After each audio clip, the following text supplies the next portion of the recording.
ऐसा शायद पहली बार है जब दो पार्टियों के सबसे बड़े नेता ट्विटर पर गठबंधन की बात करें, लेकिन दिल्ली में कुछ ऐसा ही हो रहा है। सोमवार को सबसे पहले राहुल गांधी ने ट्वीट किया, जिसमें उन्होंने केजरीवाल के यू टर्न लेने को लेकर तंज कसा। वहीं केजरीवाल ने भी जवाब देने में देरी नहीं की और राहुल गांधी की मंशा पर सवाल उठा दिए। गठबंधन को लेकर बात तो दोनों पार्टियों में पर्दे के पीछे अभी भी चल रही है, लेकिन सबसे बड़ा सवाल ऐसा क्या हुआ जो राहुल गांधी को केजरीवाल के बारे में यू टर्न जैसे शब्दों का इस्तेमाल करना पड़ा। केजरीवाल को उनके राजनीतिक विरोधी mister U turn, Paltu Ram जैसे अलंकार देते हैं, लेकिन ऐसा पहली बार हुआ है जब उन्हें इस तरह की बात उस दल से सुनने को मिल रही है जिससे आप दिल्ली में गठबंधन करना चाहती है।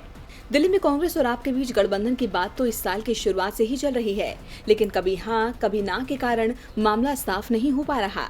इन सबके बीच सोमवार को राहुल गांधी के एक ट्वीट ने गठबंधन की जो बात पर्दे के पीछे चल रही थी उसे पर्दे के सामने ला दिया। राहुल गांधी ने कहा कि कांग्रेस और आप के बीच दिल्ली में गठबंधन का मतलब होगा बीजेपी की पूरी तरह हार। इसे तय करने के लिए कांग्रेस दिल्ली में 4 सीटें आपको देने के लिए तैयार है, लेकिन केजरीवाल जी ने एक और यू टर्न ले लिया।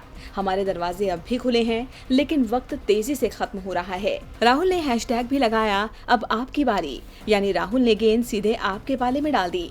साथ ही संदेश भी दिया कि कांग्रेस सिर्फ दिल्ली में अलायंस चाहती है और यह नहीं हुआ तो जिम्मेदारी आपकी। थोड़ी देर बाद मुख्यमंत्री अरविंद केजरीवाल ने जवाबी ट्वीट किया।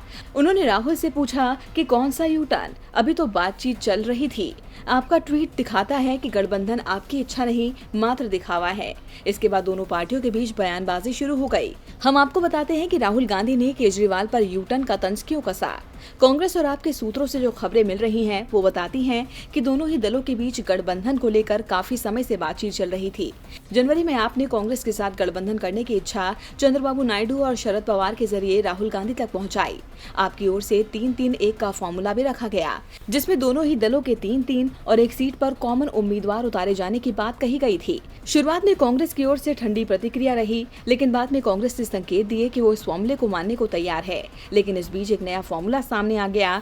इस बार 2017 के एमसीडी चुनावों को आधार बताकर 4-3 का फॉर्मूला रखा गया, जिसमें एमसीडी चुनाव में 26% वोट लाने वाली आपको 4 सीटें और 21% वोट लाने वाली कांग्रेस को 3 सीटें दिए जाने का प्रस्ताव था। यह कांग्रेस ने दिल्ली में आपको बड़े भाई का दर्जा देना भी स्वीकार कर लिया और इसका जिक्र राहुल गांधी ने अपने ट्वीट में किया। लेकिन केजरीवाल एक बार फिर यू टर्न ले गए और उनकी ओर से 5-2 का नया फॉर्मूला रख दिया गया। कांग्रेस 2 सीटों पर लड़ने को तैयार नहीं हुई कि कांग्रेस आपको जितनी सीटें हरियाणा में देगी उतनी ही आप उसे दिल्ली में दे सकती हैं। बाद में कांग्रेस के अंदर आपको गुड़गांव की सीट देने पर सहमति बन गई, लेकिन आम आदमी पार्टी ने यहाँ भी शर्त लगा दी। हरियाणा में कांग्रेस के सामने जेजेपी के साथ गठबंधन करने की शर्त रख दी।